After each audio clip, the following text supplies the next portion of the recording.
Eh bien, écoutez, on va reprendre avec la deuxième table ronde de cet après-midi. Donc, trouver sa place dans la société avec l'épilepsie. Donc, après avoir parlé du moment du diagnostic et de cette période un peu d'apprentissage, place maintenant à une autre étape, vivre avec la maladie au quotidien, à l'école, dans les activités sportives, dans les projets d'avenir également. Et pour introduire ce second temps, on va d'abord donner la parole à Gaspard, que je vais inviter à nous rejoindre. Gaspard a 23 ans, il est étudiant et il souffre d'une épilepsie pharmacorésistante depuis ses 14 ans. Gaspard, je vous laisse la parole et la place. Merci. À 15 ans, un ami m'envoie un message. Tu ne bois pas, tu ne fumes pas, ça ne sert à rien de venir, tu vas t'ennuyer. J'ai pris un gros coup derrière la tête ce jour-là. Je pense que c'est la première claque que je me suis prise, parce que cette claque a directement touché mon quotidien. Mais je suis conscient qu'il ne savait pas ce qu'il disait. D'ailleurs, aujourd'hui, presque 10 ans après, c'est l'un de mes meilleurs amis. Je vais ensuite vous parler d'autres moments qui m'ont changé, mais dans les autres situations, on peut toujours s'adapter, revoir les objectifs. Mais ici, on ne peut pas s'inviter à une soirée. Ça peut paraître tellement futile comme situation, mais c'est la première fois que j'ai compris qu'on ne me voyait plus comme Gaspard, notre pote depuis la 6e, mais Gaspard, notre pote malade. Bref, à 15 ans, on venait de me faire comprendre que je ne serais plus jamais comme les autres. Mais la vie avance. On vit d'abord un temps en soirée sans boire d'alcool, puis le fait de vouloir rentrer dans le moule nous rattrape. Alors on commence par une bière en se disant, avec une crise par semaine, est-ce que ça peut vraiment être pire? Et puis ça ne s'arrange pas. Je vais peut-être faire grincer les dents des neurologues dans la pièce, mais je crois que ça va. Je fais beaucoup moins de crises depuis que je bois de l'alcool très récemment, en études supérieures. En parlant d'études supérieures, je ne suis pas arrivé là sans encombre. Pour reprendre depuis le début, je voulais rentrer dans le GIGN ou dans l'armée. Neurologues et épileptiques de la salle auront rapidement compris que le port d'une arme, ce n'est pas forcément très safe, que ce soit pour moi ou pour vous. Donc, j'ai dû me réinventer. Je me suis intéressé au métier d'avocat toujours dans l'idée de défendre, mais cette fois-ci en donnant la parole à ceux qui ne l'ont pas. Et j'avais également la passion de la politique, pour les mêmes raisons, mais aussi parce que je trouve qu'il est important de défendre ses idées. Une fois ces nouveaux choix faits, cette nouvelle passion découverte, il a fallu la mettre en pratique. Alors arrive le lycée, une seconde qui se déroule plutôt bien. Je ne vais pas vous sortir mon bulletin, mais mes professeurs semblaient plutôt contents. J'arrive ensuite en première, et là les crises reprennent de plus belle. Des crises chaque semaine, un traitement qui fatigue. J'aurais voulu prendre l'arme du militaire que je voulais devenir pour tirer sur cette maladie, mais elle m'avait désarmé depuis des années. J'ai dû me construire une nouvelle arme que je conseille à chacun d'entre vous. Cette arme, elle s'appelle la famille. J'ai eu la chance d'avoir une famille extrêmement soudée autour de moi.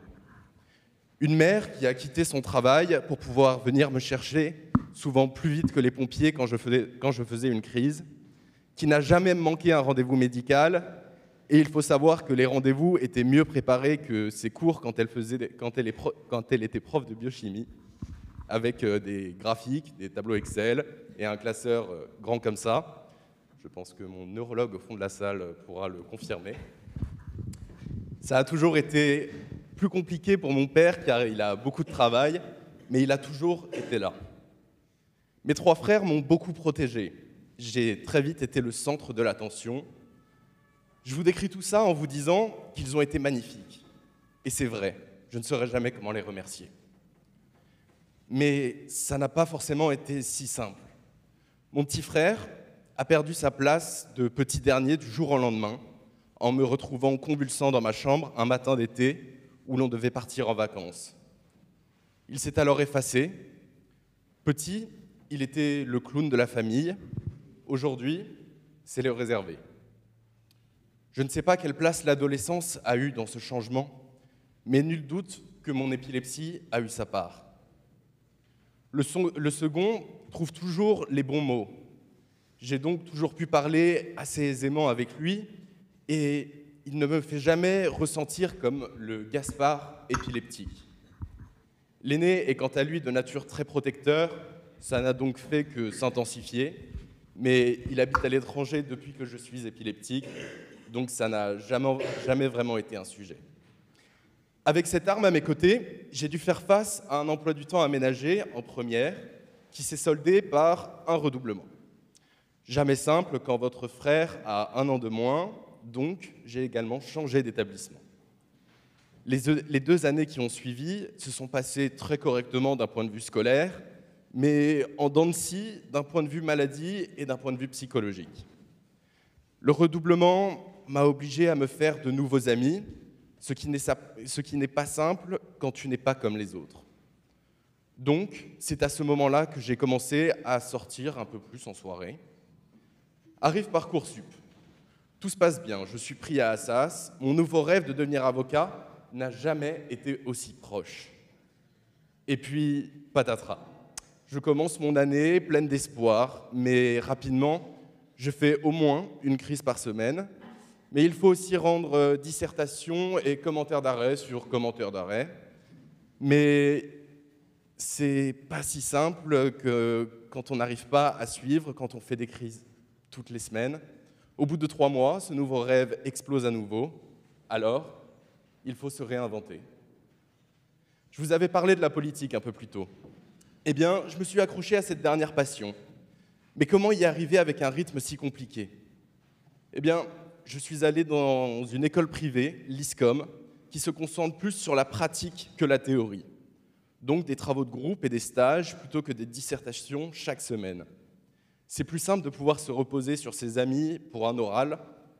Et dans le monde professionnel, ça ne pose pas tant de problèmes, même si une fois, je n'avais pas prévenu mon tuteur de stage que j'étais épileptique afin d'être traité comme tout le monde. Et malheureusement, j'ai fait une crise au travail et on peut dire qu'il m'a engueulé de ne pas l'avoir prévenu. Autant vous dire que le réveil de la crise a été un peu compliqué. Je suis actuellement en alternance dans un parti politique et ils ont déjà dû gérer plusieurs crises. Et franchement, ça n'a pas été un sujet. L'ISCOM m'a apporté de nouveaux amis et donc des soirées. J'aimerais d'ailleurs vous en raconter une. Un soir, je comptais aller en soirée en région parisienne. Par simplicité, j'ai pris un Uber. J'étais seul.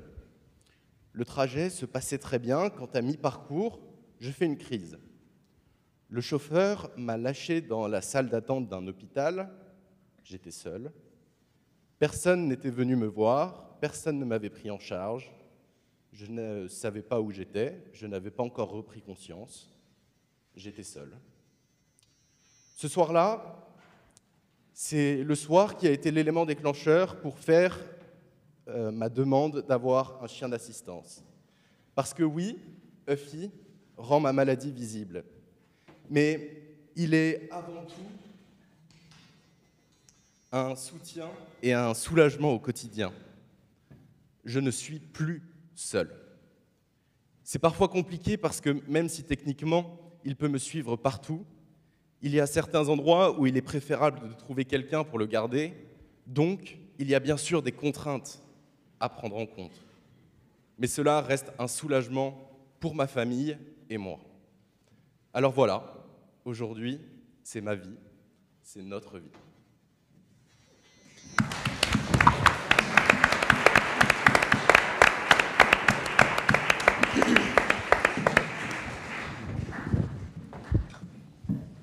Merci beaucoup Gaspard pour ce témoignage. Alors, juste une petite remarque, quelque chose me dit que tu aurais fait un très bon avocat. Mais bon, voilà.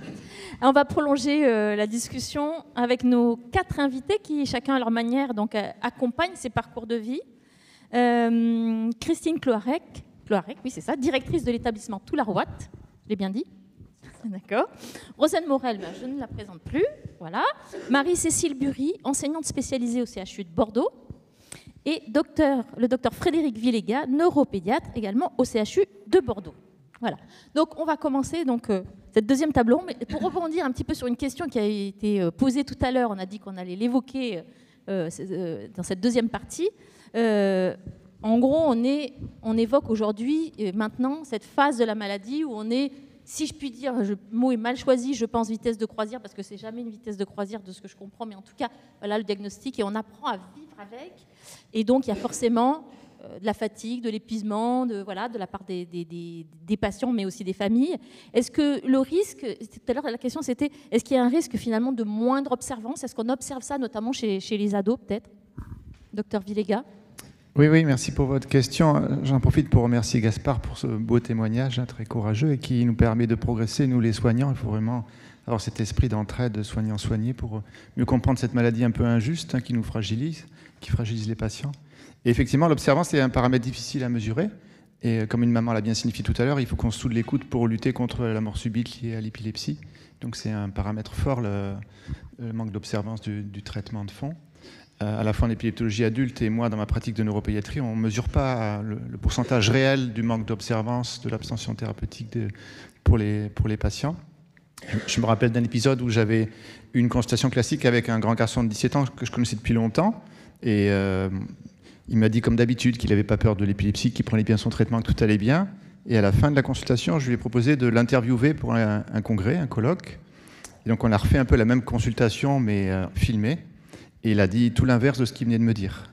Alors, j'ai arrêté la caméra. Où était la vérité? Je lui ai dit, mais où est la vérité? Il me dit, vous m'avez dit que c'était pour un congrès. Je me suis dit que c'était important et qu'il fallait que je dise la vérité.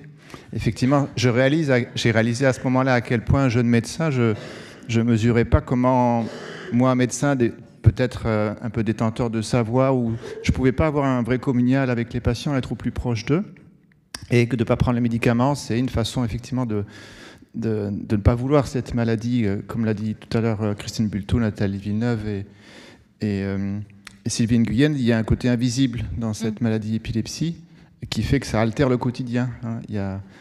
Christine Bulto parlait des crises, du côté aussi un peu invisible de l'impact cognitif ou sur les apprentissages ou sur la relation, mais il y a peut-être une troisième dimension, c'est entre les crises, cette espèce d'épée de Damoclès qui rend la maladie à la fois injuste et invisible, mais quand même présente au quotidien.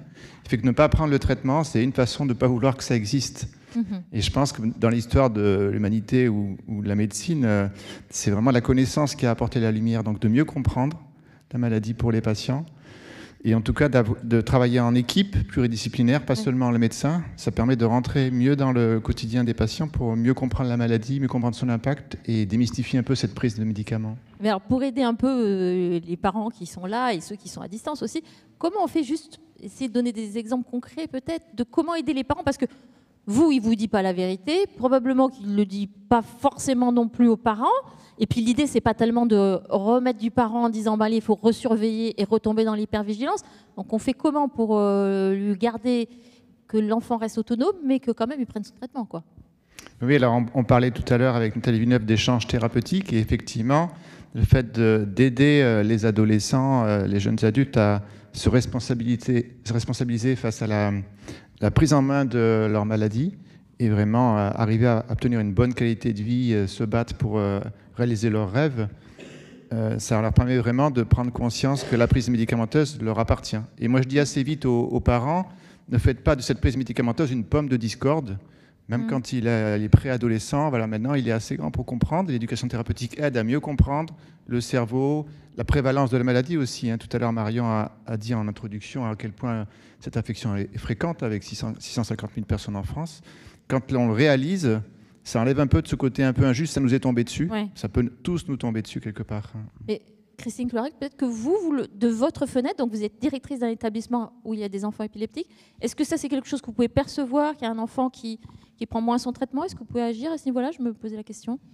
Oui, alors on a parlé tout à l'heure des échanges et de l'éducation thérapeutique du patient. C'est vrai que c'est sans doute ça que procure un groupe d'enfants et d'adolescents. Alors c'est vrai que nous, on va accueillir des adolescents qui sont tous épileptiques et on va pouvoir observer des fois cet effet-là où c'est le fait de voir l'épilepsie, de la comprendre chez les autres et du fait que ça ne devienne plus le problème, mais juste une vie entre jeunes. où là, on va pouvoir parler de ces choses-là, de noter aussi l'incidence, ça rejoint un petit peu tout ce qu'on a dit tout à l'heure aussi, sur le suivi des crises, sur comment est-ce qu'on visualise même l'effet d'avoir un oubli médicamenteux.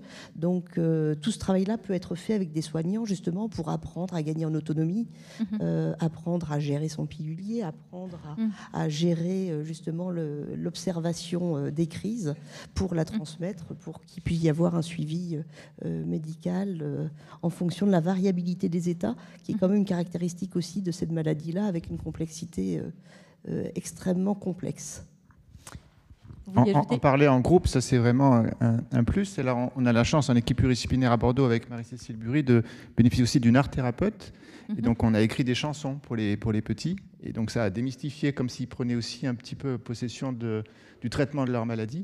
D'accord. Et donc à la fois il faut regarder en face la gravité potentielle de la maladie, le risque de mort subite. Et à la fois on peut avoir un esprit un peu de société solidaire, inclusive, où on partage la connaissance pour mieux la comprendre. Et on la démystifie pas, mais on la désacralise en disant que même si la mort subite peut arriver, on regarde les choses en face. Après, on a fait des groupes de théâtre aussi avec des ados où ils ont pu exprimer des choses sur scène. Il y avait 9 adolescents et à la fois ils ont fait du théâtre et à la fois ils n'ont pas forcément parlé de leur maladie. Mais ça, on a bien mesuré que ça augmente l'observance, ça améliore l'observance des patients. Très bien. Alors, comme vous l'avez compris, on va beaucoup parler de l'école dans cette table ronde parce que d'abord, voilà, les invités sont là pour ça et puis c'est un élément central de la vie, évidemment, des enfants et des adolescents. Alors, je voulais commencer avec vous, peut-être, Rosane. Je rappelle que votre fille a 11 ans. À cet âge, trouver sa place dans la société, puisque c'est le sujet de cette table ronde, c'est beaucoup trouver sa place à l'école quand même. Est-ce qu'elle l'a trouvée actuellement? Elle est, je crois, en 6e, donc en plus, c'est une étape importante, c'est le collège. Oui, tout à fait. Elle a bien trouvé sa place en 6e. Alors, la petite particularité de ma fille, c'est que la chance qu'elle a, c'est qu'elle est dans un ensemble scolaire qui fait de la maternelle jusqu'à la terminale. Donc, en fait, elle est dans cette école depuis la maternelle. Donc, il y a une transmission de dossiers qui s'est fait d'année en année. Et du coup, arriver en 6e, c'est vraiment pas l'inconnu. Les enseignants, enfin, l'équipe pédagogique la connaît grâce aux instituts du primaire. Donc, juste, on va voir comment vous avez fait pour qu'elle fasse sa place à l'intérieur de l'école. Mais elle, vous avez l'impression, vous disiez tout à l'heure, je crois qu'elle n'en parle pas, elle veut être comme tout le monde, quoi, c'est ça? Alors là, évidemment, on arrive dans l'adolescence, oui, donc faut être comme tout le monde, faut surtout pas montrer, puis de toute façon ça se voit pas, son épilepsie ou ses troubles associés. Donc c'est vrai qu'elle peut se mettre une pression à l'école justement pour que ça ne se voit pas. Donc elle a quand même accepté certains aménagements, mais ça n'a pas été facile. Pourquoi, par exemple, qu'elle ne voulait pas? Alors, elle a un outil informatique et en fait, elle a une tablette pour tous ses cours, parce qu'elle a, pour pouvoir écrire et tout, enfin, tout se fait sur tablette. Et puis après, elle a un CESAT qui l'accompagne, donc un ergothérapeute, une orthoptiste, voilà, plusieurs professionnels du médico-social qui viennent directement à l'école. À l'école, oui. Voilà, pour la rééducation. Donc ça, il a fallu le travailler pour qu'elle accepte, puisque ça veut dire qu'elle sort de classe pour avoir cette rééducation-là. Donc ça fait une petite différence. Donc, oui, voilà. Ça rend sa maladie visible, évidemment. Alors, comment vous avez fait, quelles étaient un peu les actions que vous avez menées pour que les enseignants prennent en compte finalement ses besoins spécifiques, parce qu'elle a des besoins spécifiques? En fait, ça a commencé, elle a été diagnostiquée juste avant la rentrée en petite section. Et donc, on a eu ce fameux rendez-vous, on devait signer le PAI. Et du coup, je me souviendrai toujours de ce médecin scolaire qui est parti à la retraite et qui m'a dit à la fin du rendez-vous: surtout, ne parlez jamais de l'épilepsie de votre fille. N'en parlez pas, cachez-le, parce que c'est une maladie qui fait peur. Donc, cachez-le à votre fille? Cachez-le à l'entourage, aux enseignants. N'en parlez pas aux parents, parce que ça va faire plus peur qu'autre chose. Donc, de toute façon, sur le PAI, j'ai marqué convulsion, pas épilepsie, parce que ça fait peur. Moi, ma fille, avec son traitement, ne faisait pas de convulsions. Donc, je dis, mais il n'y a aucune logique dans cette histoire. Et puis, finalement, moi, il ne fallait pas me dire ça, j'ai fait tout le contraire. Alors évidemment, j'ai pas marqué ma fille est épileptique sur son front, mais je me suis dit que s'il y avait la peur, c'est qu'il y avait la méconnaissance. Et pour enlever cette peur, il faut communiquer. Donc en fait, chaque année, je prenais rendez-vous avec l'enseignant pour parler des besoins de ma fille et puis sensibiliser à l'épilepsie. Donc en fait, ça s'est fait la première année, voilà, c'était en septembre. Puis chaque année, on faisait un point en fait avec l'enseignant actuel en juin. Ouais. Et l'enseignant futur pour faire cette transmission de dossier et qu'il n'y ait pas ce stress en fait, de la rentrée où l'enseignant a 30 élèves qu'il doit gérer, il apprend qu'il a un enfant avec des besoins particuliers. Donc voilà, on a toujours fait ça en amont pour avoir le temps. D'accord. Mais vous me disiez en préparant ce colloque qu'il ne faut pas attendre que les choses viennent à vous, en fait, pour que... Donc vous êtes allé au-devant des enseignants, au-devant de l'établissement pour expliquer, pour prêcher, prendre votre bâton de maréchal. Mais vous étiez seul ou quand je dis vous étiez seul, est-ce que vous avez trouvé des structures relais, voilà, qui vous ont accompagné ou c'est vous qui avez... Alors moi, je l'ai fait seule parce que voilà, j'étais bien accompagnée aussi par des pères aidants à côté. Et puis, j'ai pu trouver des outils grâce aussi à différentes associations.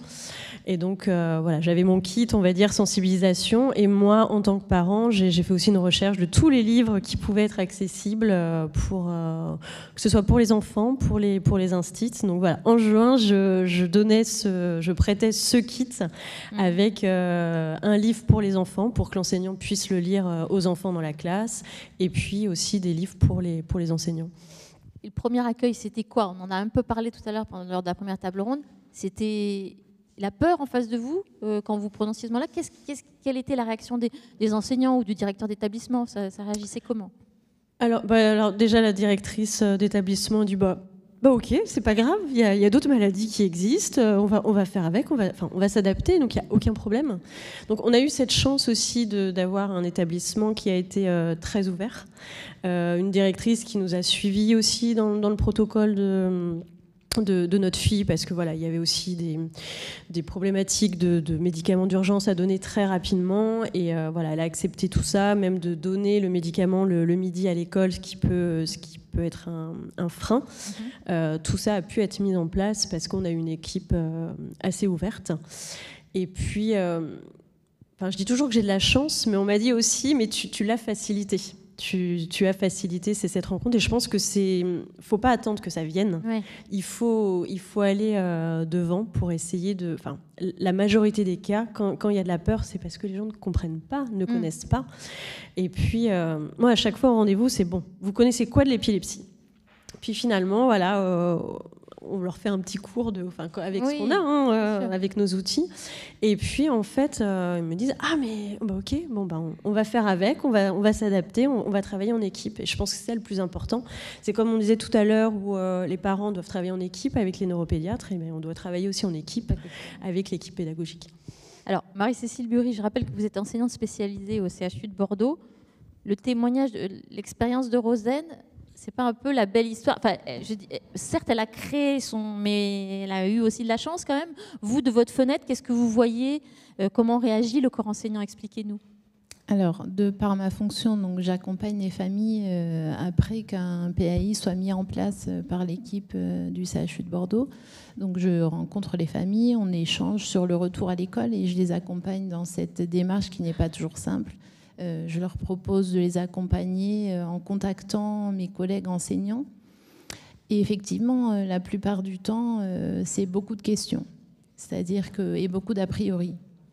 Quand on entend PAI, épilepsie, mes collègues me disent « mais moi, je ne sais pas gérer, en fait, ça me fait peur parce que je ne sais pas ce qu'il faut faire ». Donc c'est quand même la peur qui domine, pour revenir un peu à ce qu'on disait tout à l'heure. Est-ce que c'est ça quand même qui domine? Il y a quand même, oui, la peur, comme les parents, comme ça a été rapporté sur la première table ronde, la peur de ne pas savoir quoi faire en cas de crise, de mal faire. Donc la peur, les enseignants l'ont, sauf qu'ils sont enseignants, donc ils n'ont pas forcément la connaissance. Après, la médecine scolaire est là pour les accompagner, même si effectivement, je sais que la médecine scolaire est de moins en moins présente, faute de moyens. Oui. Mais les infirmières scolaires aussi peuvent accompagner les parents.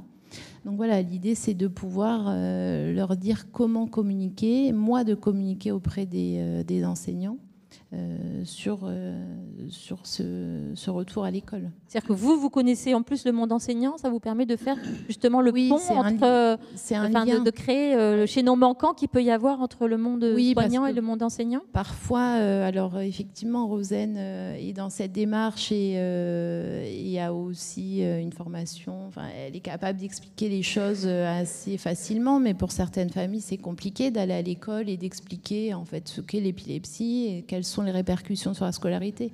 Très clairement, c'est en ça que j'interviens et que je peux aider et répondre aux questions des collègues, à avoir une certaine vigilance aussi, à pouvoir rapporter ce qu'ils observent en classe pour qu'ensuite ça puisse être rapporté aux médecins lors des prochaines consultations, par exemple. Alors, pour essayer de bien comprendre, parce que peut-être que certains parents n'ont pas la chance d'avoir un enseignant spécialisé qui fait le travail que vous faites. Donc, vous, ce que j'aimerais comprendre, c'est, puisqu'on parlait de peur, on sait bien que la peur, elle est nourrie par la méconnaissance, parce qu'ils ne savent pas faire. C'est quoi ce que vous faites passer comme message? Qu'est-ce que, voilà, comme information vous faites passer concrètement pour essayer que des parents qui se retrouveraient tout seuls à le faire, ils s'y prennent un peu comment? Ça va essayer de comprendre un peu ça. Alors, en fait, on a créé un outil, entre autres, pour accompagner cette peur de la gestion de la crise épileptique, puisque c'était vraiment la première chose qui ressortait des conversations. C'est comment on fait concrètement, qu'est-ce qu'on fait des élèves, où est le médicament, enfin des choses très concrètes. Donc on avait, avec l'aide du docteur Villega et de l'équipe de TP de Bordeaux, fait une vidéo qui s'intitule « La gestion de la crise épileptique en milieu scolaire », qui a été validée par l'Éducation nationale et aussi par... On a fait le constat qu'il existait quand même pas mal d'outils, des bandes dessinées, des petits tutos sur Internet et aussi beaucoup de films d'animation. Mais on a eu le témoignage des enseignants. C'est tout l'intérêt d'avoir construit finalement au fil du temps une enseignante référente épilepsie qui est Marie-Cécile. C'est un concept qui n'existe pas officiellement en fait. Mais Marie-Cécile nous a permis de faire le lien avec l'Éducation nationale et les enseignants pour savoir quel est le besoin. Et on a compris qu'une mise en situation virtuelle, c'est-à-dire s'imaginer dans un film avec des vrais acteurs humains, permet de mettre finalement une démystification dans la tête des gens qui fait que quand ça arrive vraiment, le jour J, c'est pas grave parce qu'on a déjà vu le film. Enfin, on sait quoi faire en tout cas. On n'est pas sidéré par la nouveauté de. Donc on a fait ce petit film en fait de 2 minutes 30. Et c'est vrai que pour l'exemple, encore il y a 2 semaines, j'ai eu une enseignante au téléphone pour discuter du retour de cet élève à l'hôpital. Et elle m'a expliqué qu'elle avait géré la crise épileptique et qu'elle avait vu la vidéo quelques semaines avant. Et elle m'a dit, sincèrement, les images m'ont aidée puisque je me suis souvenue de voir qu'il fallait noter l'heure, qu'il fallait chronométrer. Voilà, elle m'a dit, j'étais tellement sidérée que je ne savais plus trop quoi faire, mais vraiment, les images m'ont aidée. Et c'était des remerciements chaleureux. Et ce n'est pas la seule. C'est assez fréquent, en fait. On a fait ça sans grande ambition et finalement, c'est très aidant, en fait, ce film-là. Donc, il a été validé par la Ligue française contre l'épilepsie, la Société française de neuropédiatrie. Et on l'a fait avec nos propres enfants, dans une école pendant les vacances scolaires. Voilà, on a passé avec des vrais cinéastes, donc il est quand même de qualité professionnelle. Et ce genre d'outil est à développer tous ensemble, soignants-soignés, pour pouvoir aider finalement. Parce qu'il n'y a pas que la prise en charge de la crise, c'est finalement le fait qu'il existe, ça a enlevé quelque chose d'une peur qui était autour de l'enfant à l'école. Donc on a l'impression que ça rend service, pas seulement pour la prise en charge de la crise, mais pour l'intercrise, où finalement tout le monde a peur et il y a une sorte d'inhibition permanente autour de la vie scolaire de l'enfant. Cet outil, cette vidéo, il est disponible en dehors du CHU de Bordeaux? Oui, bien sûr, il y a un accès libre sur YouTube, on la trouve assez facilement. D'accord, ok. Et alors, en dehors de cet outil vidéo, est-ce que vous avez développé d'autres outils justement pour informer les parents, informer les enseignants? Quand même, ce petit film, il y a un QR code et il a été validé par le ministère de la Santé en présence de l'association Épilepsie France, avec l'idée de le mettre sur tous les PAI de France scolaires. Notre problématique, c'est les changements de gouvernement incessants qui fait que finalement, ça n'a jamais été jusqu'au bout depuis 2 ans. Mais bon, on continue d'œuvrer pour que, comme ça a été validé au ministère, il n'y a plus qu'à le mettre sur tous les PAI de France. On croise les doigts alors. Oui. Alors après, sur les outils, moi je m'appuie aussi beaucoup sur un des outils qui avait été fait il y a quelques années, qui s'appelle Accueillir et accompagner un élève épileptique en milieu scolaire, qui avait été fait par la FFRE. Voilà, donc c'est un outil précieux, effectivement, qu'on est en train de retravailler ensemble aussi. Ça fait partie des outils indispensables. Je peux en parler, même si ce n'est pas encore tout à fait validé, mais j'ai contacté aussi Le Petit Quotidien. C'est un journal qui est très utilisé en classe pour leur proposer justement de faire un numéro spécial sur l'épilepsie. J'ai eu un retour très positif, donc ça devrait aboutir. Voilà, c'est ce genre d'outils qu'il faut vraiment développer. Et effectivement, le fait que je sois enseignante spécialisée, mais surtout au sein du service de neuropédiatrie depuis des années, ça permet de répondre au plus proche des besoins des enseignants.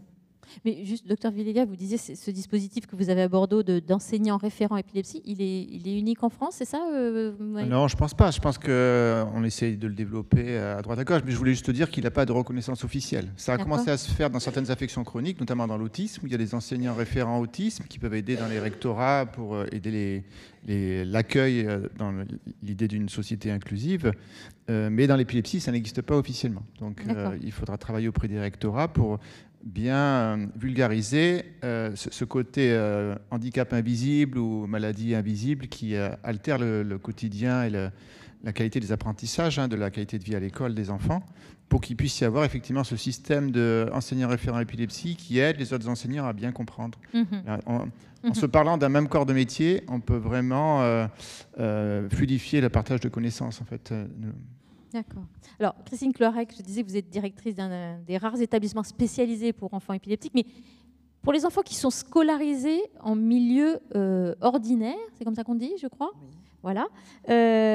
C'est quoi les possibilités d'adaptation? Parce que alors, Marion tout à l'heure a déroulé des cycles, je peux faire la même chose, AVS, Ulysse, SECPA, enfin voilà, je ne vais pas continuer la liste comme ça. Est-ce que vous pouvez nous éclairer avant de devoir orienter son enfant peut-être dans un établissement spécialisé? Qu'est-ce qui existe? Alors, Ou peut-être Marie-Cécile Bury, qui veut répondre, moi Je peux donner quelques éléments. Bien sûr. Alors, effectivement, il y a la scolarité ordinaire adaptée avec, je vous passerai PAP, PPRE, etc. Mais en tout cas, il y a des aménagements qui peuvent être mis en place quand on va vers des difficultés un peu plus durables et avec des besoins plus importants. Et il y a des dispositifs comme l'ULIS, les unités locales d'inclusion scolaire, qui sont gérés par des enseignants spécialisés. Et après, il y a parfois des besoins plus importants, et là, ça passe par la MDPH. Donc, un dossier MDPH dans lequel il faut fournir tous les bilans médicaux, paramédicaux, et la MDPH, elle, va statuer sur les aménagements et les notifications. Donc là, on parle d'établissements type CESAD, IME, IEM, voilà, ça dépend de chaque profil. Il va falloir essayer de nous détailler un petit peu. Donc, je comprends bien, c'est que la cheville ouvrière, enfin le maillon essentiel, c'est la MDPH qui va dire, a priori, c'est plutôt ça qui est adapté. C'est pas une orientation, c'est une notification. C'est quoi? Parce que effectivement, la MDPH va donner à répondre à une situation en donnant des notifications. Les notifications, la famille n'est pas obligée de s'en saisir. Elle a une notification, par exemple, pour un accompagnement humain, donc une AESH. Si la famille ne souhaite pas s'en saisir sur une année scolaire, elle peut ne pas s'en saisir. Mais par contre, à un moment, s'en saisir et demander à en faire part à l'école. D'accord. Voilà. Ça, c'est vraiment une demande qui peut être faite dès le début, ou en tout cas qui peut être suggérée, qui peut être expliquée. Et c'est aussi mon rôle, moi, à l'hôpital. C'est-à-dire que quand les familles, parfois, viennent et qu'il y a eu un diagnostic, on en discute avec l'équipe médicale, paramédicale.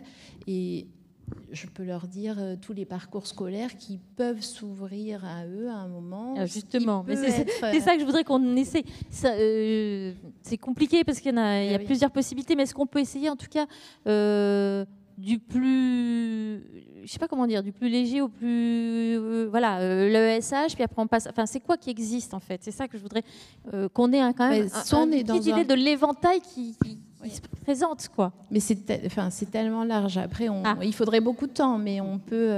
On a un petit peu de temps, allez-y. On peut faire l'école ordinaire, soit c'est avec des aménagements dans la pédagogie. D'accord. Après, ça peut être insuffisant, et là, on peut demander une AESH, donc un accompagnement humain.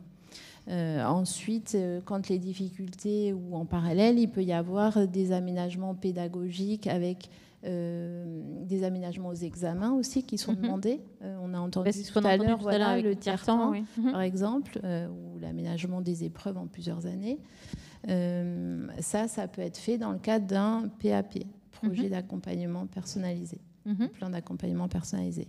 Et ensuite, il peut y avoir donc ces unités localisées d'intégration scolaire. Je l'ai plus. Les ULIS, merci. Qui peuvent, elles, permettre de faire des apprentissages en petits groupes. Donc, c'est des classes de 12 à 15 élèves avec un enseignant spécialisé et une AESH collective pour le dispositif. D'accord. Voilà. Et puis, après, c'est plus qui peut redonner les... Alors après, Christine Cloarec. Après, ensuite, souvent, on prend le relais. Alors, je prends le relais, même si il n'y a pas une hiérarchie comme ça, en D'accord. tout cas une succession. On ne fait pas plan A, plan B, plan C, plan D dans la D'accord. réalité. C'est vraiment comme l'épilepsie, tout est au cas par cas. Et on a à peu près tous les cas de figure possibles. On peut avoir du milieu ordinaire tout à fait classique, un élève de 5e avec un CESAD, par exemple. Et le CESAD, ça va être une psychologue, une éducatrice. Qui vient donc au domicile, là, pour le coup. Au domicile, Ou à à l'école. Ou à l'école, oui. D'accord, c'est ce que vous disiez tout à l'heure, Rosen, hein, c'est ça? Oui, vous C'est pouvez ça, continuer, tout à pardon. fait. Ensuite, on va avoir l'AESH, effectivement, qui va être aussi en plus, alors côté milieu ordinaire, mais on peut avoir un accompagnement hors les murs par certains dispositifs. Après, on va avoir des services spécialisés qui peuvent être temporaires, ça peut être juste sur un bout du parcours, et puis ça peut être des établissements spécialisés sur du plus long cours, là avec certains spécialisés qui sont capables de prendre en charge des handicaps associés, là plus conséquents. Je pense là aux IME spécialisés en tout cas. Là, il y en a un certain nombre. C'est surtout le Sud-Ouest qui est moins bien loti, mais par contre, sur la France, il y a un certain nombre de structures. Et puis après, il y a quelques cas particuliers d'établissements scolaires qui ont la particularité d'être spécialisés et de pouvoir accompagner l'épilepsie au quotidien. Et je pense à Flavigny dans l'Est, à Castelnovel dans le Sud-Ouest, et puis à Toullaroite dans l'Ouest, avec chacun des particularités quand même. Malheureusement, tout le monde ne propose pas tout à fait les mêmes parcours. Mais un établissement spécialisé sur un passage, par exemple, temporaire, ça va permettre d'avoir un concentré de tout ce qu'on a dit ce matin, de l'accompagnement médical avec l'optimisation qui est recherchée au niveau médicamenteux, la surveillance des crises qui est extrêmement complexe. C'est vrai que dans un établissement spécialisé, l'enseignant va faire le suivi des crises. On n'a pas parlé beaucoup des absences aujourd'hui. Or, effectivement, c'est sans doute, en tout cas, nous, une difficulté qui apparaît presque plus invalidante que les convulsions. Ah oui. En tout cas, beaucoup moins visible, beaucoup moins spectaculaire et pour le coup, qui passe pour de l'absence de concentration, en tout cas pour un jeune qui est moins attentif, et donc qui passe très inaperçu en règle générale dans une classe de 25-30, donc qui va nécessiter aussi une petite classe. Donc, on va revenir tout à l'heure sur les établissements spécialisés, mais juste, je voulais faire revenir un tout petit peu, on a dit le mot MDPH, là. Rosen, je crois que vous m'aviez dit en préparant aussi, c'est un peu un calvaire, ce truc-là. C'est un calvaire. On doit le refaire. Pourquoi c'est un calvaire Eh bien, en fait, la MDPH, en gros, c'est pour demander des aides pour les aménagements, sauf que c'est un parcours du combattant, parce que ça prend des mois et des mois à récupérer des bilans à droite et à gauche pour prouver en fait les besoins de notre enfant. Et en fait, surtout psychologiquement, je me souviendrai toujours de ma fille, lors de la fin du bilan de neuropsy, qui me dit mais maman, ça fait 4 bilans qu'on fait, mais je sais faire des choses aussi, je sais bien les faire. Ça Et fait là, ressortir que le négatif. Et c'est ça. Et je lui dis, mais tu as raison. Et en fait, le problème, c'est que on regarde, évidemment, c'est pour aménager, pour faire des demandes d'aménagement. Et du coup, on ressort que le négatif. Mais psychologiquement, c'est vrai que c'est dur parce que on voit que le négatif tout le temps. Donc il faut ressortir de ça, c'est pas évident. Et puis c'est surtout le parcours du combattant, parce que on fait une demande, on fait des bilans, et puis après c'est très long d'avoir des réponses. Et très souvent les réponses sont négatives, notamment pour la fameuse AESH, avec des heures en mutualisé, individualisé. Enfin, c'est très très compliqué. Et même si on a une notification de l'AESH, ça veut dire qu'on a l'AESH ? Pas forcément, parce que ça c'est aussi le gros problème. La demande d'AESH, en fait, c'est une grosse problématique. Il y en a très peu maintenant qui sont recrutés en fait finalement. Et puis on a beau avoir la notification, il n'y a pas forcément d'AESH, ou alors on apprend par exemple la veille de la rentrée qu'au lieu d'avoir 6 heures par semaine, on se retrouve avec 2 heures d'AESH. D'accord. Alors, Dr Vega ou Marie-Cécile Berry, je crois que vous accompagnez justement les familles dans ce parcours sur la MDPH. Oui, Marie-Cécile, tu pourras dire un mot, mais j'en profite pour dire... Pour être positif un peu. Mais justement, je trouve qu'on est un peuple de râleurs, les Français, mais on est un beau pays, parce qu'il y a quand même beaucoup de structures, beaucoup d'aides, et on ne laisse pas les enfants sur le bord du chemin. Mais le maillon qui manque dans la chaîne, ma constatation de soignant, parce que j'ai appris la médecine finalement avec les familles au fil du temps, le maillon qui manque dans la chaîne, c'est l'aide à la vulgarisation. Vous voyez, même on discute entre nous et ça a l'air un peu complexe et flou. Même nous, on a l'impression de ne pas maîtriser finalement le parcours de l'enfant épileptique dans sa scolarité. C'est parce qu'on a une personnalisation du parcours pour bien les aider. Mais le fait que ce soit flou, que les parents aient besoin de faire on les responsabilise d'un gros travail, ça les plonge des fois dans la colère ou dans le découragement. Ouais. C'est complexe pour eux, c'est vécu vraiment comme une injustice. D'où l'intérêt à nouveau de créer... On a toujours rêvé d'un plan épilepsie en France et il n'y a pas eu. Alors il y a eu le plan santé maladie rare qui nous aide et qui fait que ça nous donne plus de moyens depuis quelques années. Mais on manque à nouveau d'enseignants spécialisés épilepsie, d'un référent pour les familles pour les aider. Et donc la simplification, et notamment du dossier MDPH, permettra vraiment d'être un gros progrès pour les familles.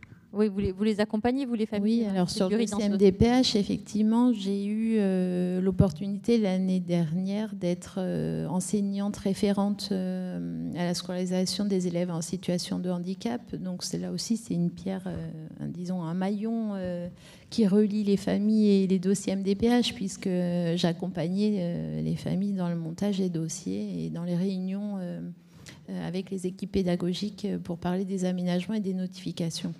Donc oui, je peux aider les familles et je connais, en tout cas en Gironde, je sais comment fonctionne la MDPH et je comprends ce délai assez long, mais c'est 4 à 6 mois pour avoir une notification une fois qu'on a envoyé le dossier. En Gironde, hein, je précise, parce que c'est très différent en fonction des départements. Vous voulez dire c'est bien plus long ailleurs? Alors, là, nous, en Gironde, il y a eu une réorganisation, donc c'est bien plus court. Là, il y a 2 ans, je crois que ça pouvait aller entre 9 et 12 mois pour avoir la notification. Pour avoir un petit lieu quand même. Il y a les recours. C'est très facile d'imaginer une simplification de tout ça. Hein. On fait un dossier numérisé, un dossier fléché épilepsie, avec un référent épilepsie et la MDPH dans chaque région, et tout devient plus simple. Il faut pas grand-chose, je pense qu'il y a des choses, effectivement, il faut de la politique qui mette le pied à l'étrier. Je vous regarde, Gaspard, parce que quand vous faites de la politique, vous pourrez être aidant dans ce genre de décision, mais ça peut aller vite, à mon avis. Mais du coup, ça veut dire que pour les parents, est-ce que ça veut dire qu'il faut se préoccuper de ce dossier MDPH assez en amont? Enfin, je veux dire, comment on fait? Alors, c'est ce dont on avait parlé. Effectivement, j'ai eu quelques années, presque une dizaine d'années au sein du service en neuropédiatrie. Et avec l'expérience, avec les discussions avec les familles, mon discours est effectivement différent. Maintenant, assez vite, je dis aux familles que s'ils voient qu'il y a des difficultés d'attention, si l'équipe leur rapporte des choses, qui me recontactent et je les accompagne pour faire un dossier MDPH. Oui. D'accord. Ok. Alors, le dossier MDPH, je précise, c'est quand même médical avant tout. Donc, effectivement, il faut que ce soit validé. Bien sûr. Mais en tout cas, dans la démarche et dans l'accompagnement, je pense que c'est important de dire aux parents assez vite que ça peut être une aide et qu'il faut pouvoir s'en saisir. Rosane, vous vouliez ajouter quelque chose sur ce... Ouais. Oui, c'est vrai que en tant que parent, on se dit pas tout de suite. C'est aussi un cap à passer de se dire voilà, va falloir qu'on fasse le dossier MDPH. C'est pas forcément facile non plus parce que là, on va vers une reconnaissance en fait de notre enfant en situation de handicap. Donc c'est aussi un travail psychologique à faire. Et puis on parlait d'inégalité, c'est que c'est vrai que quand on ouvre ce dossier MDPH, c'est pas forcément accessible aussi à tout le monde, quoi. Il y a un lexique qui est quand même assez compliqué. Je me souviens de mots, je dis mais quelle case je vais cocher, quoi. C'est complexe. Donc c'est vrai qu'il faut se faire accompagner le plus possible. Ouais. Alors, Christine Cloarec, quand la scolarisation en milieu ordinaire n'est plus adaptée, on va dire, quelles sont les solutions qui existent? On en a un tout petit peu dit, mais juste voilà. À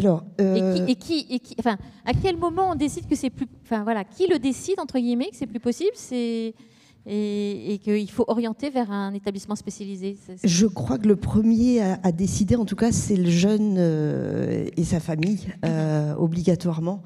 Après, tout dépend du type de difficulté. C'est quoi qui va justement dire qu'il faut... À partir du moment où vivre le quotidien, en tout cas, demande trop d'efforts, finalement. C'est peut-être là où il y a besoin d'une aide supplémentaire, en tout cas. J'entendais tout à l'heure, et c'est Gaspard qui en parlait, la fatigue qu'il peut y avoir à suivre, par exemple. Nous, on a reçu des jeunes pour lesquels on nous a dit « Ah ben non, ils ne peuvent pas venir à Toularoide parce qu'ils n'ont pas de difficultés scolaires ». Et sauf que l'effort fourni par ces jeunes-là est des fois colossal, on va dire. Et là, c'est une injustice aussi que pour produire le même résultat que le voisin, on va dire, eh bien, effectivement, il faut à la fois gérer l'épilepsie au quotidien, la fatigue générée, le rattrapage aussi, selon le cas, par rapport aux absences qu'il peut y avoir, par exemple. L'absentéisme génère aussi... oui, ça veut dire on cumule des retards d'une certaine manière parce qu'on est fatigué, parce qu'on est absent, et du coup, là, c'est ça qui et là, du coup, on ne va pas être sur des troubles, pas les troubles de l'apprentissage, pour le coup, qui vont être les plus flagrants, même s'il peut y en avoir aussi. Mais ça va être la fatigue, qui va être un handicap, même si ça ne paraît pas l'être. Et c'est là où, avec les MDPH, c'est pas forcément simple non plus de convaincre tout le temps. Tous les établissements ne dépendent pas quand même de la MDPH. Je pense à Castelnouvelle, par exemple, qui est un établissement sanitaire, comme la TEP, où là, il n'y a pas de procédure, c'est beaucoup plus simple. C'est comme une hospitalisation, on va dire. Donc, mais c'est vrai que pour le coup, nous aussi, les parents arrivent sans connaissance du handicap, qu'en général, ils ne connaissent que l'hôpital. Et c'est le grand bain. Et là, la nécessité d'être accompagné, effectivement, fait que, oui, qu'est-ce qu'on peut considérer comme un handicap?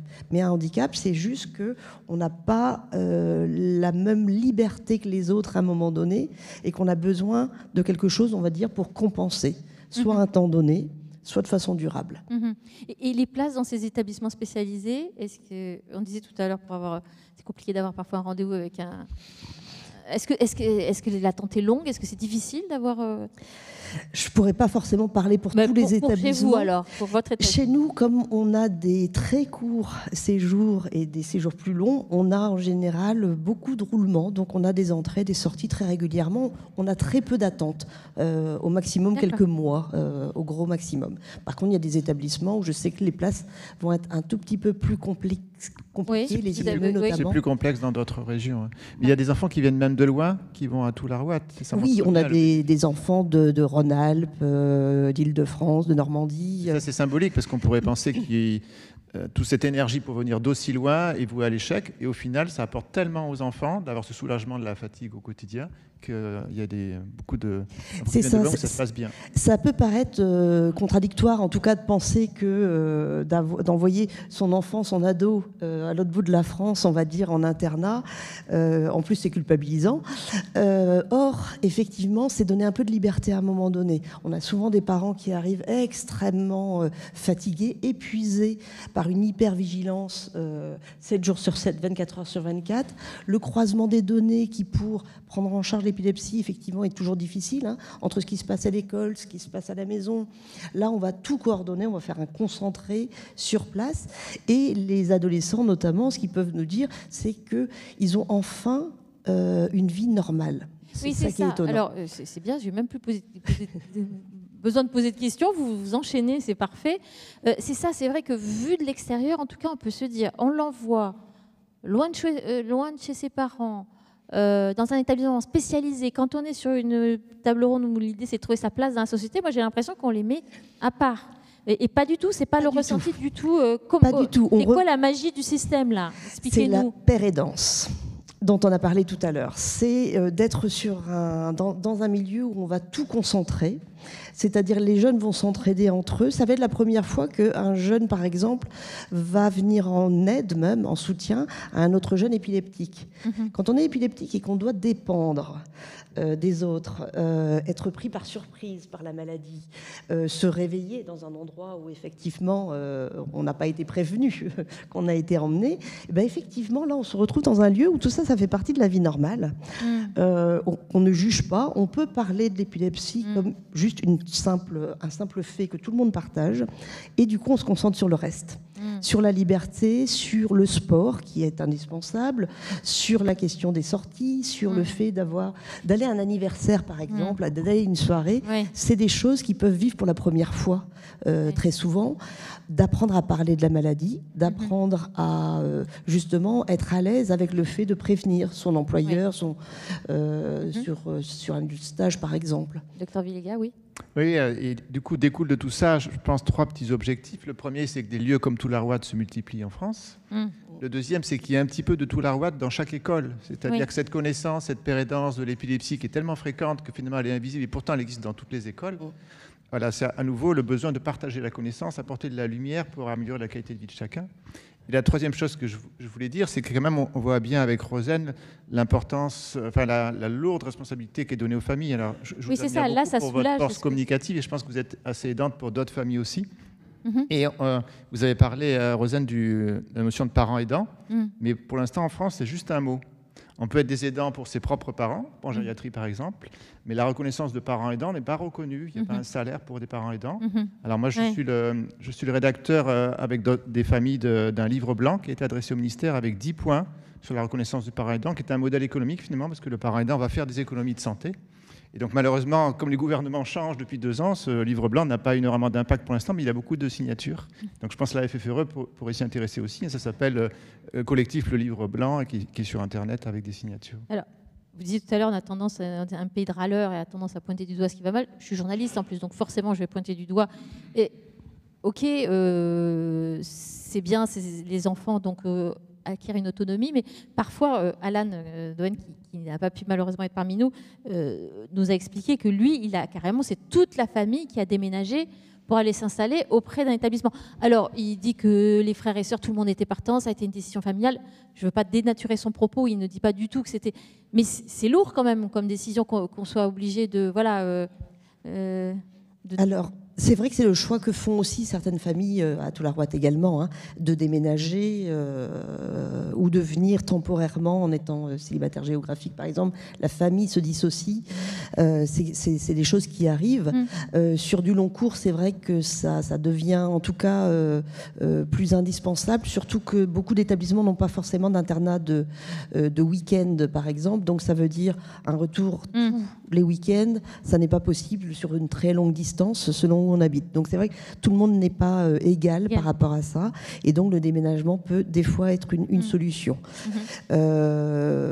L'idée, en tout cas, et c'est pour ça que nous on va se positionner plutôt sur quelque chose de temporaire, avec l'idée de retourner au plus près du domicile le plus rapidement possible. Oui, c'est ça, parce que aller scolariser un enfant chez vous, c'est pas...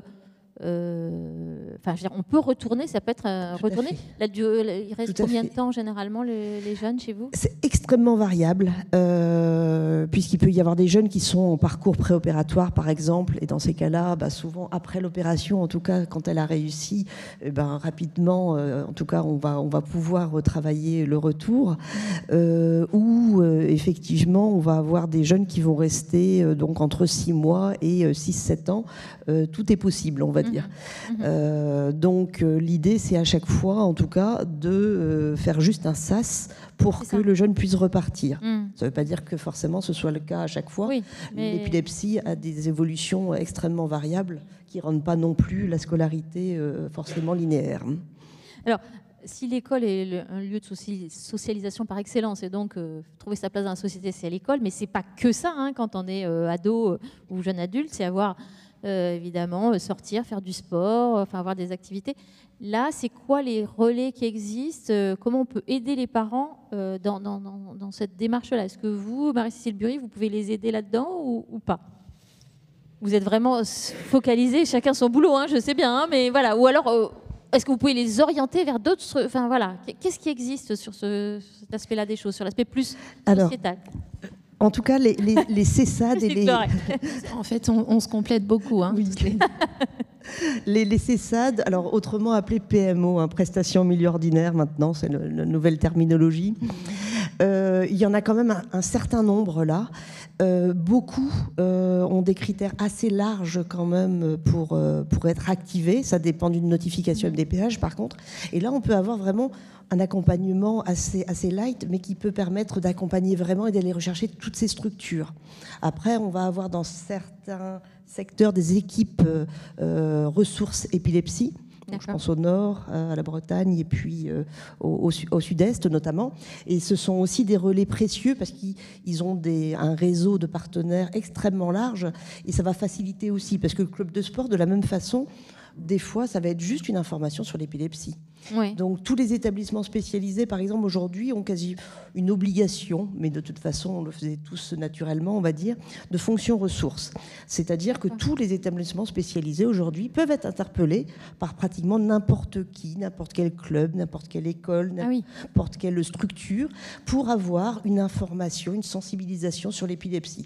Et ça veut dire que ça peut aider, justement, quand on cherche un jeune qui veut faire de la boxe. Très clairement, le premier réflexe du club, ça va être ouf, avec l'épilepsie, c'est peut-être pas la meilleure idée. Eh bien si, c'est possible. D'accord. Donc, Docteur Villéga, vous vouliez... Non, c'est très très beau ce système de lieux ressources. Hein. C'est ce qui s'est fait avec les plans vieillesse en gériatrie par exemple. Mais tout le monde n'a pas tout l'ARWAT à côté. Et donc quand même pour passer le message aux familles que justement les centres de référence et de compétences épilepsie ont développé des programmes d'éducation thérapeutique qui sont là à nouveau dans l'interdisciplinarité à disposition des centres sportifs, voilà, pour vulgariser, faire des petites visios, voilà, et aider à mieux accompagner le parcours de vie avec l'épilepsie pour les patients. Alors, parcours de vie, justement, c'est aussi parcours professionnel. On a vu avec Gaspard tout à l'heure, c'est se projeter, se dire, voilà, j'ai envie de faire tel métier, voilà. Qu'est-ce que... Et je repense à Alan qui malheureusement n'a pas pu être là aujourd'hui, mais sa fille, elle est justement à cette période charnière, c'est-à-dire que sa scolarité est arrêtée parce qu'ils ont considéré que c'était plus, elle n'apprenait plus finalement et qu'il fallait essayer de la former à un métier, sauf qu'elle a, il me disait, hein, je répète ce qu'il me disait, c'est qu'elle a une maturité intellectuelle, elle ne comprend pas qu'on lui apprenne un métier, quoi. Enfin, aujourd'hui, elle n'a pas la maturité. Enfin, je veux dire, qui accompagne là-dedans? Enfin, c'est quoi les structures relais, ressources Là, je ne sais pas à qui poser la question, je vous la pose à vous tous. Est-ce qu'on a vraiment une réponse, en fait? Alors, au niveau de la réflexion autour de l'orientation, la réorientation. Oui, c'est ça déjà. C'est les équipes pédagogiques qui accompagnent la scolarité de ces jeunes qui le font. Il y a des CIO aussi, les centres d'information et d'orientation, dans lesquels sont présents les psys éducation nationale qui accompagnent l'orientation. Mais au-delà de ça, est-ce qu'ils connaissent les enjeux et les difficultés? Et c'est toute la formation, et je rejoins le docteur Villéga sur un plan épilepsie permettrait d'informer les psys éducation nationale sur les répercussions, les retentissements sur la scolarité et l'orientation. En fait, c'est une formation un peu plus globale. Mais après, c'est dans l'interdisciplinarité et même dans la médecine, on a. Oui, voilà. En tant que médecin, est-ce que quand même vous pouvez guider un tout petit peu? Les neuropédiatres étaient défaillants finalement parce qu'ils ne travaillaient pas assez main dans la main avec les neurologues adultes et épileptologues, et justement en développant les programmes de relais de prise en charge et en travaillant main dans la main, On a appris à accompagner les enfants dans leurs rêves professionnels, comme vous l'avez raconté, Gaspard, dans vos études. Et on travaille de plus en plus dans l'interdisciplinarité, la neuropédiatre, épileptologue, et dans l'interdisciplinarité de soignants pour dessiner un parcours de vie en se mettant du même côté de la table avec les familles et les enfants souffrant d'épilepsie, et mieux les accompagner vers ce parcours professionnel qui démarre très tôt finalement dans la réflexion. On avait le sentiment qu'il fallait en parler à 18-20 ans, alors que très tôt, il faut apprendre à réfléchir à un parcours de vie avec l'épilepsie. D'accord. Alors ça peut, je complète juste en bien sûr, allez-y, écoutant. Marie-Cécile Burry. En fait, par exemple, dans le cas là de ces réorientations, en tant qu'enseignant spécialisé, on peut aussi aller à ces réunions où on discute de l'orientation, et en ayant d'abord pris contact avec le neuropédiatre pour savoir quelles sont les restrictions, quelles sont les possibilités. Voilà, c'est ce travail en amont qui permet après d'apporter cette parole à l'équipe pédagogique qui ne l'a pas. Très bien.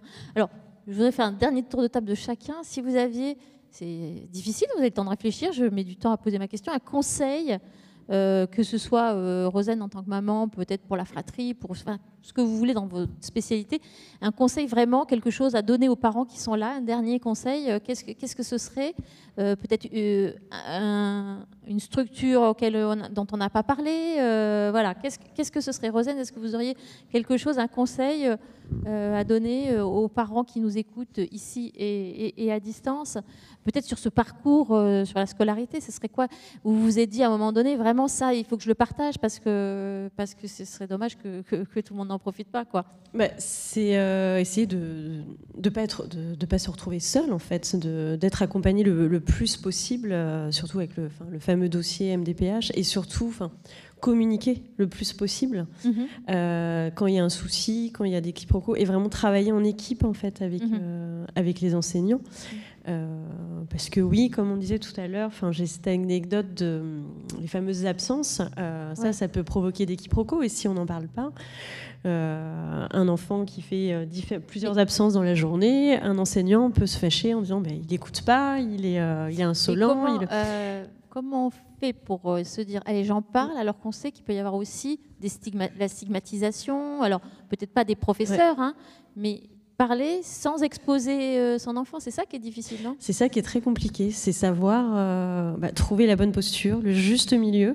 C'est vrai qu'il y a des moments où il y a par exemple, on parlait du sport tout à l'heure, ma fille, elle faisait du ping-pong, j'allais pas, c'était 1 heure dans la semaine, elle était petite, c'était une période où ça allait à peu près. J'ai dit, là, ça sert à rien de la stigmatiser, de parler de son épilepsie. Là, elle va pas se mettre en danger. Et pour d'autres moments, d'autres périodes, oui. Donc c'est vrai que c'est compliqué parce qu'il faut trouver le juste milieu, de se dire, je pense, c'est le gros point d'interrogation de beaucoup de parents, de beaucoup de patients. Est-ce que j'en parle? Est-ce que j'en parle pas? C'est très compliqué. Qui veut se jeter à l'eau? Un petit conseil de fin de Christine Cloarec. Moi, je dirais de ne pas trop perdre de temps, en tout cas, pour aller à la rencontre des associations, notamment, qui sont très aidantes et qui rassemblent un maximum de ressources, puisque la plus grande difficulté avec l'épilepsie, ça va être de trouver les bonnes ressources. Elles sont toutes spécialisées, elles ne sont pas répandues de la même façon sur le territoire. Donc, se rapprocher d'une association, c'est sans doute... Et donc, ne pas être seul. Ne pas être seul. Marie-Cécile Burry. Ça complète, c'est communiquer avec les équipes pédagogiques qui parfois peuvent paraître en retrait ou pas forcément à l'écoute, mais... Et puis parfois, il faut être conscient que certaines équipes ne sont pas à l'écoute. Et à ce moment-là, il ne faut pas hésiter à se faire accompagner par l'infirmière scolaire, par... oui, il faut essayer de trouver... Il y a des enseignants spécialisés dans les CHU. Je ne suis pas la seule. Oui. Alors effectivement, moi, je me suis un peu plus spécialisée sur la neuropédiatrie, mais il y a des enseignants spécialisés. Donc voilà, ils peuvent aussi être une aide. Ok, docteur Villegas, mot de la merci fin. pour la question. Si j'ai vraiment un point fort et concret à échanger avec les familles, c'est cette notion d'éducation thérapeutique. Et je suis content que le docteur Nathalie Villeneuve ait évoqué la notion d'échange thérapeutique, parce que quand on m'en a parlé il y a 10 ans, j'ai dit je vais éduquer personne, je ne comprends pas pourquoi les sciences de l'éducation viennent mettre quelque chose là-dedans. Je pense qu'effectivement ça va au-delà, mais ça m'a appris dans mon métier l'interdisciplinarité, encore plus que je ne le pratiquais. Ça m'a appris de la modestie, de m'asseoir du même côté de la table avec les familles. J'ai appris beaucoup avec les familles dans ces échanges-là, où on sort un petit peu du soin, on rentre un peu dans le quotidien des familles, parce qu'effectivement, un enfant qui a 2 crises par an, vous l'avez dit tout à l'heure, ma fille malade de 2 minutes par an, ça a plus d'impact des fois qu'un enfant qui a des crises toutes les semaines. Voilà, la maladie peut avoir des impacts très différents en fonction du quotidien de chaque famille. Et donc j'en profite pour dire qu'on est quand même, l'épilepsie est un petit peu le parent pauvre de l'éducation thérapeutique à ce jour en France, parce que ça a d'abord été les maladies plus visibles, le diabète, l'asthme, où il y a eu des plans éducation thérapeutique avec des financements ARS, et l'épilepsie est arrivée un peu en retard, et l'acte éducation thérapeutique n'est pas remboursé par la sécurité sociale. Donc ça se fait un peu gratuitement dans les hôpitaux publics, mais je pense vraiment qu'il va falloir multiplier ça et que ça fera des économies de santé au final, parce que je vois bien que ça m'a permis de travailler dans le pluridisciplinaire, de mieux accompagner les familles, d'améliorer l'observance thérapeutique, de démystifier la maladie. Donc je pense vraiment que c'est un peu l'avenir, c'est assez moderne de voir la médecine comme ça. On échange du même côté de la table, on avance ensemble. Très bien, merci beaucoup à tous les 4. Le temps des questions avec la salle et avec les participants à distance est venu. Oui, il y a une question juste là. Bon, merci déjà pour tout. J'ai une question. Ma question, c'est à quel moment faire un dossier MDPH? Je veux dire, combien de temps faut attendre? Est-ce qu'il faut attendre 15 jours en voyant qu'ils ont des pertes de mémoire ou des petites choses comme ça, ou plutôt faut attendre 1 mois, 2 mois, 3 mois? En fait, dans ma pratique professionnelle, quand j'étais jeune, on attendait, parce que c'était aussi vécu des fois comme une blessure de monter ce dossier, en ayant une sorte de reconnaissance handicap, alors que le handicap est un vilain mot dans notre culture un peu française. Et maintenant, je le fais dès que possible, quitte à le faire et que ça ne sert pas tant que ça. Vous voyez ce que je veux dire? Regarder les choses ensemble avec les familles. Donc mon conseil, c'est plutôt de le faire dès que possible, en quelque part une sorte de prévention. Et peut-être je me trompe, mais à chaque fois, c'est une réflexion partagée, bien sûr. Alors oui, c'est ce que je disais, je le conseille aussi assez vite, mais il faut déjà avoir essayé de mettre en place des choses au sein de la classe, parce qu'il y a des choses aussi qu'on peut accompagner sans forcément des notifications. Voilà, donc on commence par mettre en place des aménagements pédagogiques, et si ça ne fonctionne pas, vous en discutez avec les enseignants, vous pouvez aborder tout ça assez tranquillement. Ils ont l'habitude aussi de ces dossiers. Et donc j'en profite pour dire que la MDPH, ce sont des gens bienveillants et qui font ce qu'ils peuvent, et ils souffrent même du système. Parce qu'en fait, il y a un médecin, il a un dossier d'un cancer à 92 ans, et juste après, un enfant de 5 ans qui a un TDAH. Pour lui, c'est très complexe de valider, pas valider, qui doit avoir en priorité. Et donc moi, avec un email et un médecin ressource à l'MDPH, le dossier MPH, il peut être validé en 1 semaine, alors que normalement, il faut 4 à 6 mois. Donc quand on apporte un peu du bon sens et de l'humain là-dedans, ça peut aller plus vite. C'est juste le système qui est mal fait, et tout le monde s'en plaint, il faut vraiment changer quelque chose. Le dématérialiser, le simplifier, le spécifier. Merci beaucoup. D'autres questions dans la salle? Oui.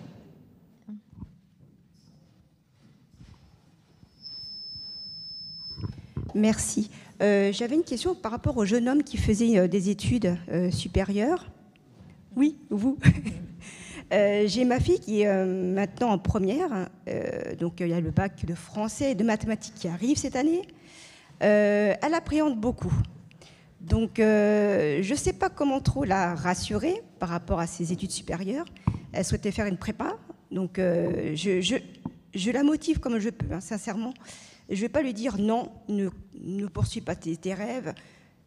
Quelle posture je dois avoir en tant que parent, en tant que maman, en lui laissant? Est-ce que je dois lui laisser donc le fait de poursuivre ses rêves en tant que peut-être future, je ne sais pas. J'aimerais bien qu'elle soit chercheuse en épileptologie, j'en sais rien.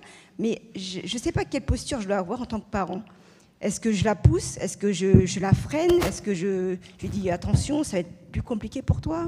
C'est quoi? Quelle est mon attitude à avoir par rapport à ces rêves? Gaspard, lourde responsabilité de répondre. C'est ce que j'allais dire, pas facile de répondre. Là c'est un peu compliqué, mais avec ce que j'ai vécu, en ayant justement, je voulais justement devenir avocat, j'ai été pris à SAS, j'ai essayé à SAS. Moi, je pense qu'il faut essayer. J'ai essayé. Avec l'épilepsie que j'avais, c'était trop compliqué à suivre. J'ai essayé plusieurs mois. Ça l'a pas fait. J'ai changé. trouver une autre façon de vivre une autre passion. Et je pense que c'est la façon de faire. Je pense qu'il faut qu'elle aille au bout de ce qu'elle a envie, et qu'à ce moment-là, peut-être qu'elle se rende compte elle-même que finalement, c'est pas possible, mais qu'elle a d'autres choses qu'elle peut aimer, et donc vivre différemment. Peut-être que donc ce sera pas la prépa, ce sera autre chose. Mais je pense qu'en tout cas personnellement, avec ce que j'ai vécu, je pense qu'il faut essayer pour ne pas avoir de regrets, justement. C'est cool. Merci beaucoup, Gaspard. Le micro. Monsieur, une question. Oui. Bonjour, j'abonde dans le sens qui vient d'être dit de la part de Gaspard. Il se trouve que j'ai voulu faire médecine et depuis 50 ans, au moins une fois par semaine, je pleure quand je lis un article ou quelque chose comme ça. Entre autres, ma présence ici montre mon intérêt pour également le sujet. Ce ne sera pas simple pour votre fille.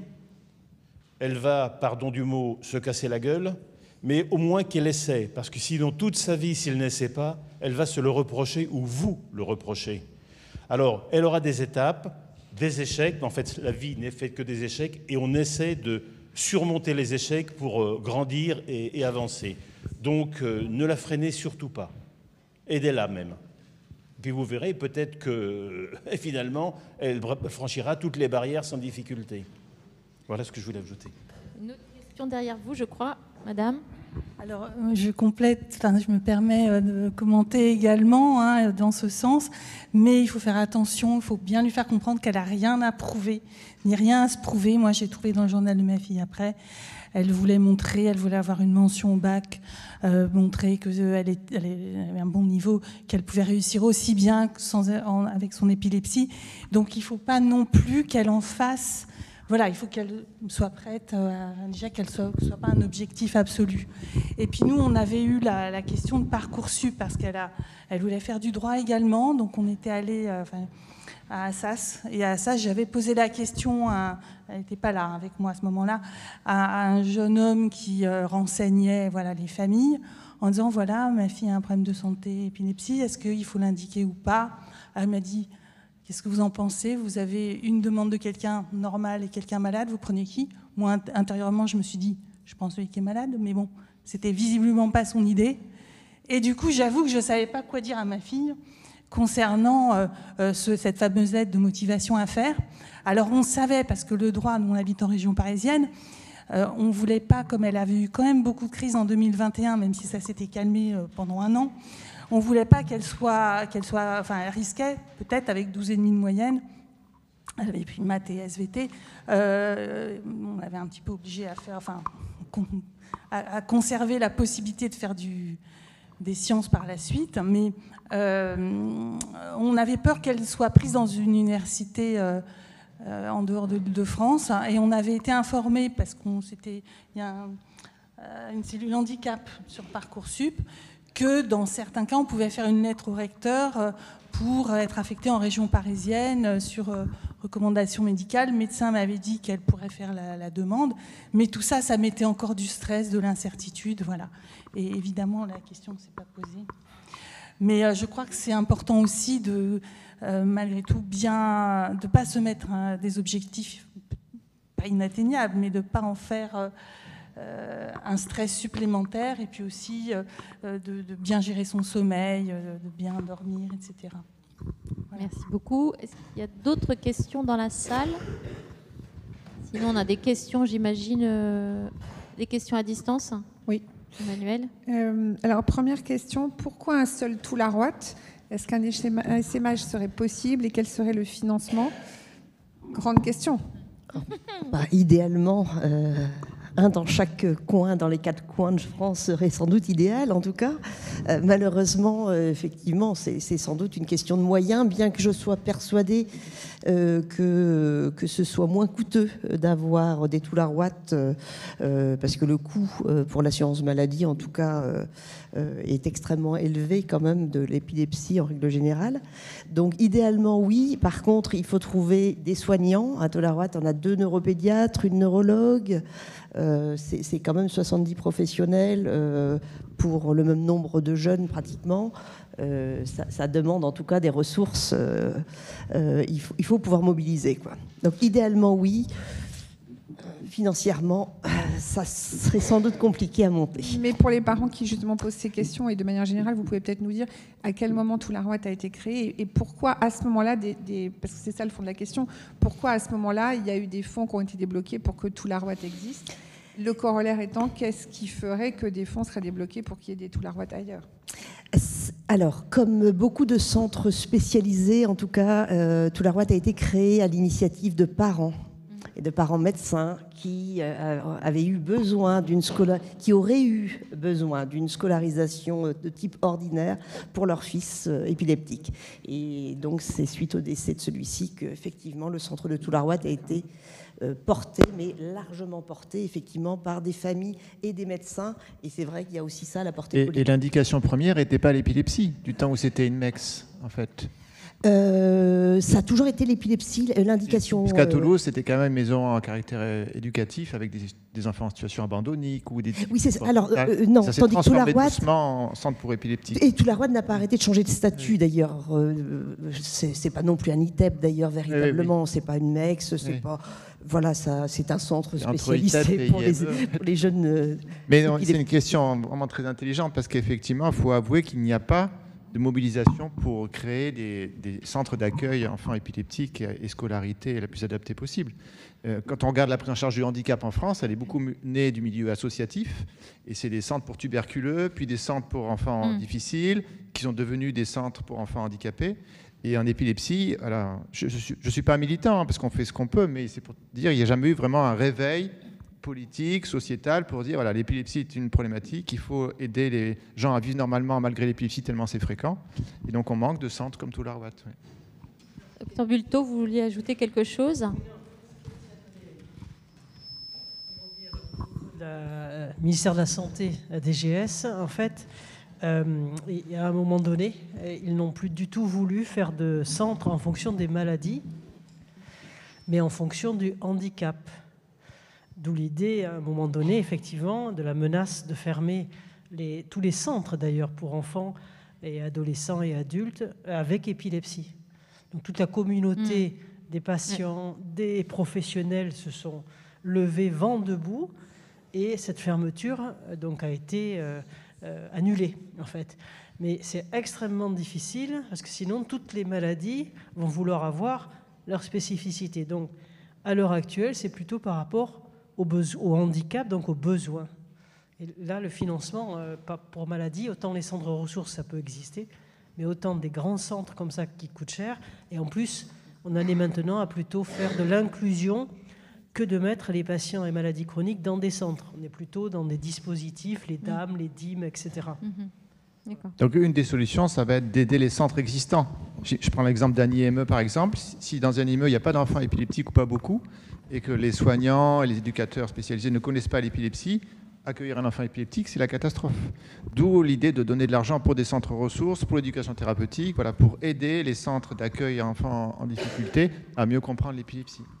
D'autres questions à distance? Oui, quel conseil pour gérer un trouble anxieux lié à l'épilepsie? Docteur Et son cercle vicieux avec l'épilepsie. C'est lié aux comorbidités de l'épilepsie, en fait. C'est-à-dire que souvent, l'épilepsie va être associée à plus de stress, plus de troubles anxieux. Et comment faire pour que les uns les autres ne s'aggravent pas? Oui, mais c'est Rosen qui nous a donné la réponse tout à l'heure. Ne pas rester seul, en fait. Voilà. La connaissance apporte la lumière. Il faut vraiment être aidé. D'où l'idée de centre ressources, centre référence épilepsie, éducation thérapeutique, faire appel pour... travailler dans l'interdisciplinaire. Nous, on travaille beaucoup avec l'art-thérapie, par exemple, faire du sport, voilà.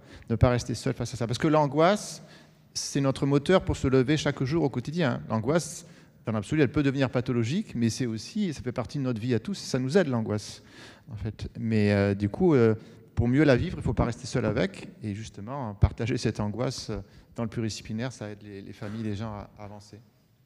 Alors, question qui est liée, est-ce que vous pouvez donner des éléments de réponse pour les enfants qui ont des gros troubles du comportement liés à l'épilepsie et donc avec des grosses difficultés cognitives, et aussi des lourds traitements médicamenteux. Quelles sont les solutions et les centres ressources et les endroits où trouver les informations pour mieux les prendre en charge et les accompagner d'une part, et comment expliquer ça, notamment à l'école? Oui, alors une réponse à tout ça, c'est quand même les centres de référence et centres de compétences épilepsie rare qui ont été développés par le gouvernement. Il y avait une petite injustice il y a 10 ans parce que c'était que l'Est de la France.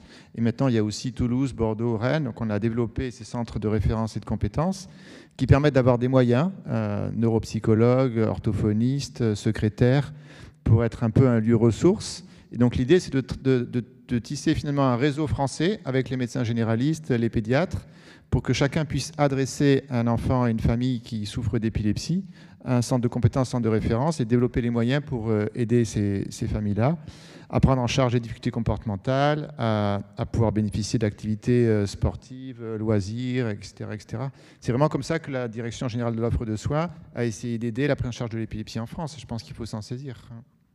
Et après, le lien par rapport à l'école, justement, les médecins scolaires sollicitent les neuropédiatres pour réfléchir au projet scolaire. Nous, ça arrive assez fréquemment. En Nouvelle-Aquitaine, on a fait plusieurs réunions en visioconférence avec toutes les infirmières scolaires, avec tous les médecins scolaires. Voilà.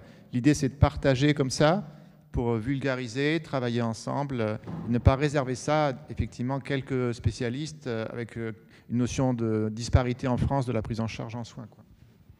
Concernant les équipes relais handicap rare, c'est peut-être important de rappeler en tout cas qu'il y a un site internet avec le groupement de toutes ces équipes qui est très clair et qui donne les coordonnées, qu'elles soient postales, qu'elles soient téléphoniques ou d'un site internet s'il y en a un.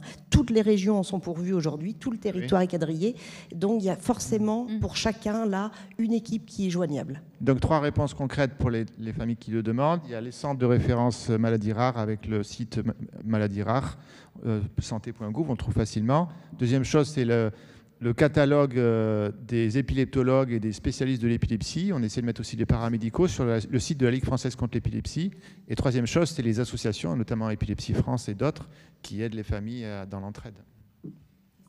Est-ce qu'il y a un rôle des mutuelles par rapport à justement cette prise en charge, ou est-ce qu'il pourrait y avoir un rôle des mutuelles dans la prévention pour que, la prévention et la prise en charge d'ailleurs, pour que celle-ci soit améliorée, ou bien alors est-ce que les mutuelles, à votre connaissance, n'interviennent pas du tout sur ce spectre?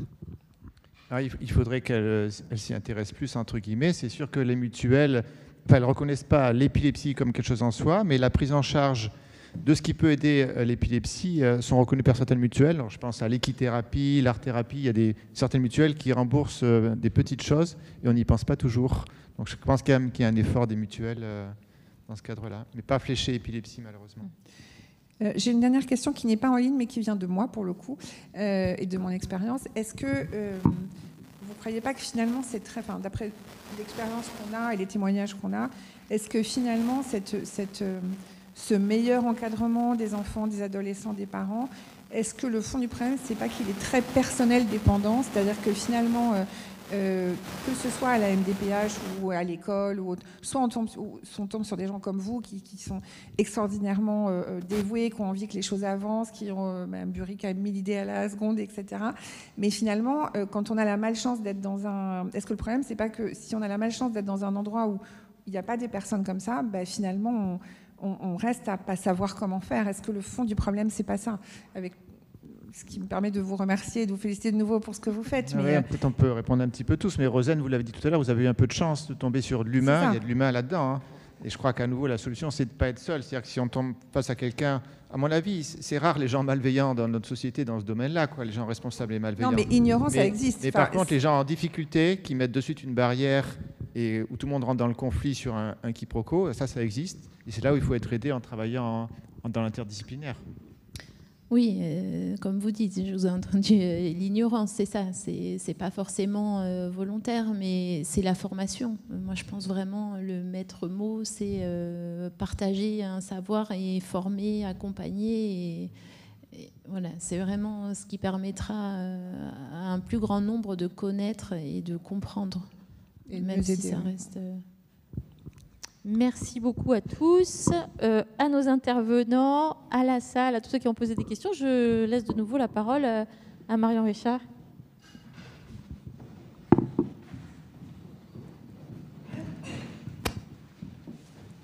Je vais essayer de conclure rapidement.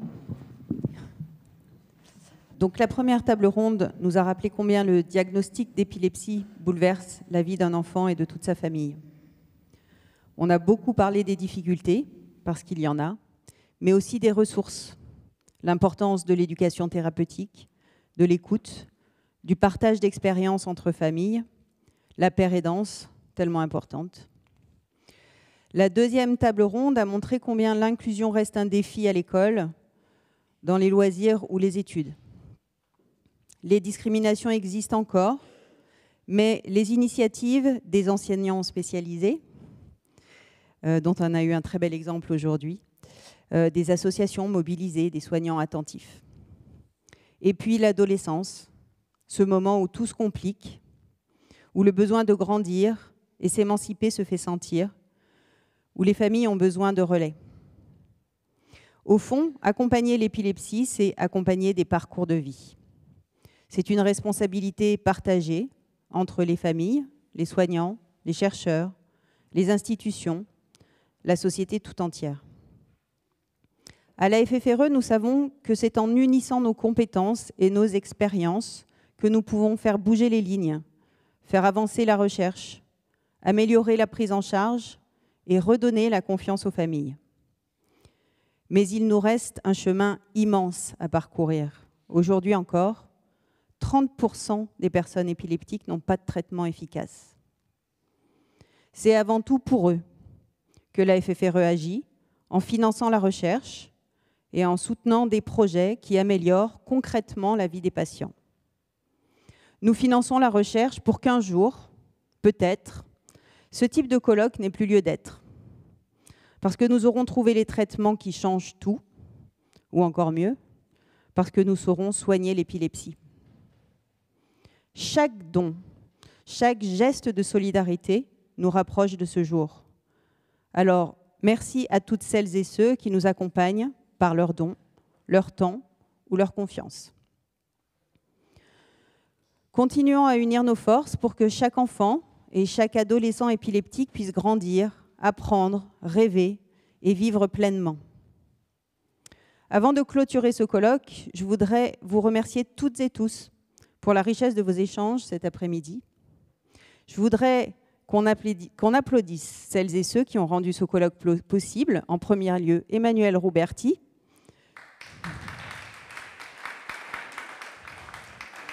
pour l'organisation du colloque, la qualité du programme et de ses intervenants. Merci Emmanuel. Mais aussi Claire Aubry et Marie-Noëlle Mussato, qui est tout au fond, qui ont fait un travail incroyable ces derniers mois. Et enfin, Nine Alono et Elisabeth Rodari pour leur aide aujourd'hui. Je remercie aussi nos interlocuteurs à la mairie, M. Mougeot et M. Pascal, pour leur accueil et leur disponibilité. Et puis, bien sûr, tous les intervenants. Ce sont vos témoignages et vos expertises qui ont fait de ce colloque un moment d'une grande intensité. Alors, merci à tous et bonne fin de journée.